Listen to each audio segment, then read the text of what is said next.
In every business, everyone's looking for the greatest investment. What is the best investment when it comes to a business?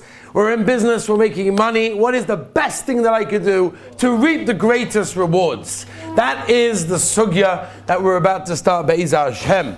And there is no shaila that the greatest reward when it comes to in business would be the sugya of Tzedaka and the sugya of Maaser. As we're going to explain Be'ezah Hashem, there are a tremendous amount of inyonim to discuss. Just to give you a couple of examples of some of the things I want to get to, which the olim over here were asking themselves after working Pesach time or the summertime. This is always the shayla. How does it work when I make money? Can I deduct the expenses that I have? For example, I had to rent a car, I had to, travel somewhere, I had to buy a suit, whatever it was.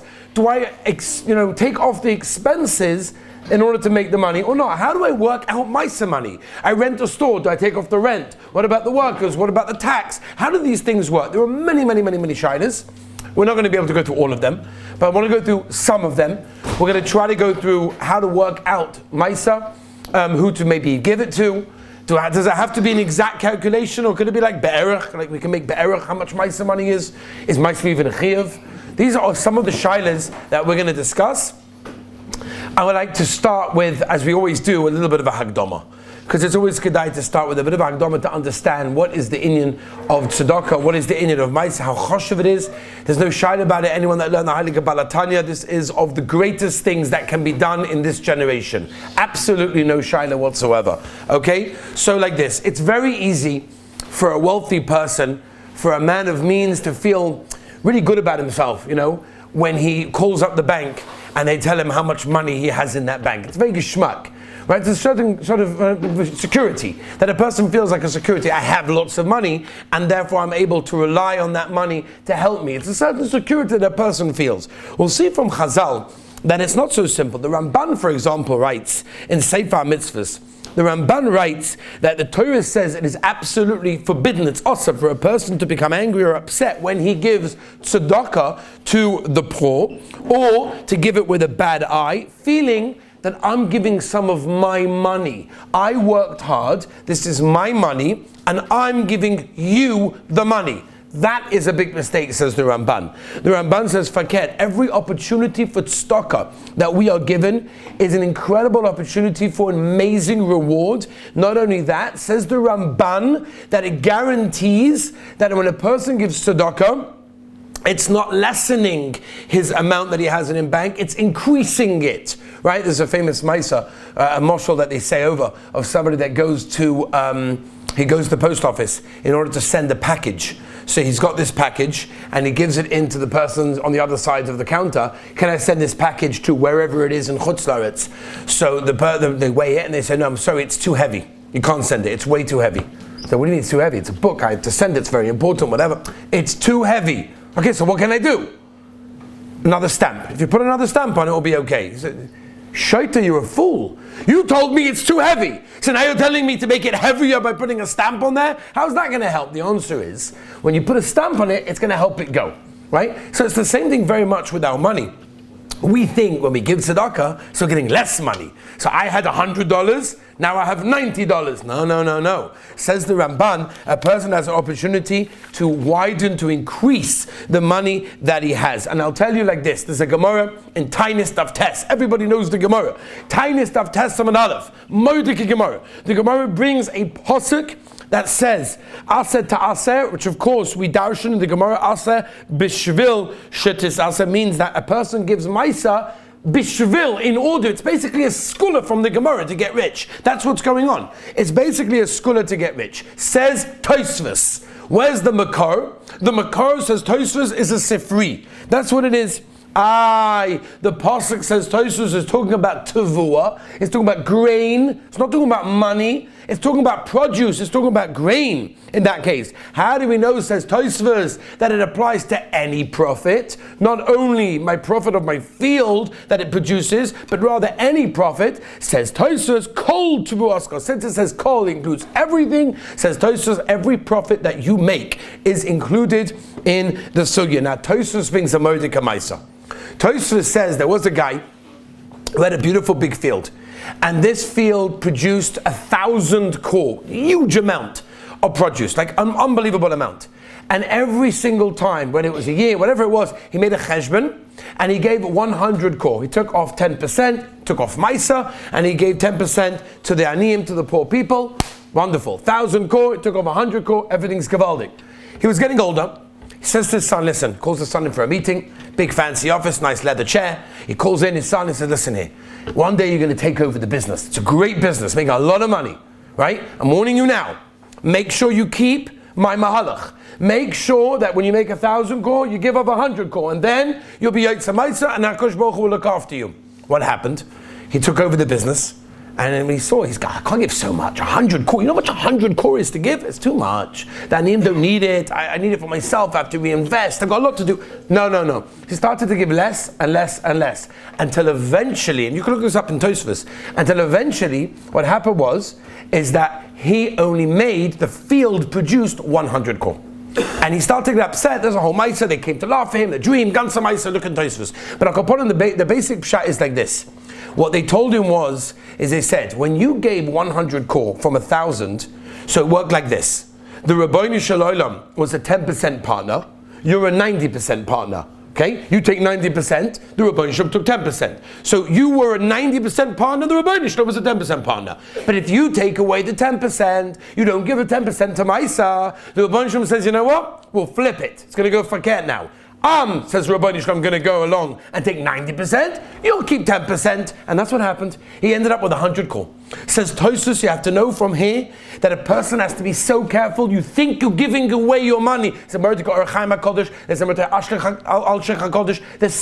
marmakomis over here. I wish we had time. We're not learning Hilchot Tzedaka right now. But just stamazoi, to realize there is so much that you think it's your money. The Al Shech HaKodesh says, the Al Shech HaKodesh says, why is it? He explains, why is it the Rabbeinu Shel Olam created the body with a heart that pumps the blood around the body? Mahapshat. Why would the Rabbeinu Shalom create one organ in the body that pumps the blood everywhere?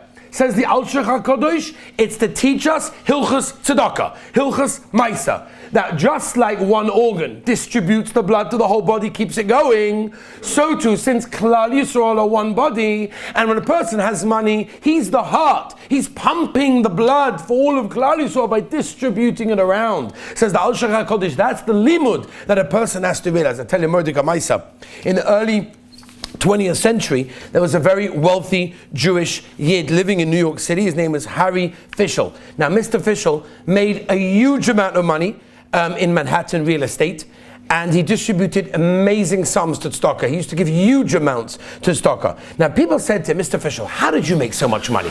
How did you do it? You made fortunes of money. I don't even know the sums, but you made an absolute fortune. How did you do it? What's the secret to your success? You know what he said? I'll tell you what he said, but he's basically alluding to Tosfos. He said like this. He said, I left Eastern Europe as a penniless young man. Before I embarked on my long journey to America, I went to Radin to get a bracha from the Heilige Chofetz Chaim. That's what I did. And the Chofetz Chaim said to me the follows. He said, if you want to succeed in business, take the Rabbeinu Shel Olam as your shutuf, as your partner in everything that you do. And the Chofetz Chaim told him the following. Before you enter into a project, into any investment, make an estimation, an accurate estimation of how much profit you will probably make from the business that you're about to undertake. Calculate how much Maaser you'll be able to give from there, and already write the check now. Write the check before you even embark on the project, and when you do that, the Rebbeinu Shalom will make sure that you get the money in order to have the profit. That was the Chofetz Chaim's Eitzah to a Yid called Mr. Fischel in Manhattan in New York, who made huge amounts of money and always gave tzedakah in that way. And he said that mamish, he sees the Rabbeinu Shel Olam as a partner in everything he does, and when he gives away tzedakah, he doesn't feel it's his money. It's the Rabbeinu Shalom's money that he entrusted to me to give to those that need. And that's why it's very, very important. Now, the Maaser like this. There's a very interesting thing, and again, we haven't got too much time to go through every detail. Tomorrow, Be'ez Hashem, we're going to go through some of the shilas of how to work out Maaser in a business deal, how to work out Maaser in businesses and everything like that. But just as a hagdama, okay, the Gemara says that this is one of the very few places that you can actually test Hashem. You're allowed to test, you're allowed to test the Rabbeinu Shel Olam and say, I'm going to give Maaser, and I'm testing to see whether or not I'm going to get it back, and more. You're allowed to test the Rabbeinu Shalom. So everybody asked the kasha, if it's true that if you give tzedakah you get rich, why is everyone not rich? I mean, everyone gives tzedakah. It's not so posh, by the way. The Stipler once said that it's very hard to figure out the chiv of tzedakah. Because tzedakah depends on so many different nekudas, who you're giving it to, if they're raw, how to give it. The Rambam has different madrigas. It's very difficult. So the Stipler said that when a person gives Maaser, he's for sure yotze his chiv, the oraisa of tzedakah. But why is it then that no one's rich? If it's true that it makes a person rich, it's a Mefush Gemara and tiny stuff test, Tosfos tells us how to do it, everyone gives 10%, so if we give 10%, why are we all not rich? It's a Mefush Gemara. And you're allowed to test ourselves. So what's pshat? Many tirutzim. I haven't got too much time to be married, but I'll just give you a little bit of just to whet your appetite. There's a Piskei Tshuva in Yodei Sem Reish Mem Zayin. The Piskei Tshuva in Reish Mem Zayin brings from the Yavitz, where he brings down over this idea of testing Hashem was only said by Tavua, not by Ksofim. It was never said by money, it was only said by produce in that case, and the Shlach Kodesh brings down the same thing. However, the Chofetz Chaim and Reb Chaim Kanievsky don't go with that mahalach, and they say, no, you can test Hashem even with the inyan of Maisik Ksofim. The Chidah says you have to be very careful. Zuk the Chidah, there's a little bit of gezel going on with the money. If you got it in the wrong way, or something happened not in the right way, Zuk the Chidah, then it's not going to work. Then it's not going to work. The Chofetz Chaim and Avos Chesed also brings another pshat that he says that person sometimes does things that are kosher lanias, right? A person will, wash his hands, negovas or and wipe them on his jacket, right? Could be kosher lanias, or step on crumbs, won't be careful with breadcrumbs, all sorts of shaylas that gets a person to lanias. That will cancel out what he did by the Maaser money. We'll just finish with this, Rabbi Say. Is Maaser, not tzedakah, tzedakah is a chiv, according to everyone, the Reisa. However, we're talking about Maaser. When I make money and I give 10%, is it a chiv, is it a minig, or is it a nice thing to do? Okay? So, according to many, it's a chiv d'oraisa. As they pass in the Sifri, Tosfos and Tainis, Pashtus goes to the way. The Maril, the Taz, the Tashbates, the Vilna Gaon in a letter to his wife also clearly write that the chiv of Maaser is a d'oraisa. Many hold it's a derabbanon, as I pass in the Chidah, the Nod Yehuda, the Yavit, the Ksav Sofer, and others.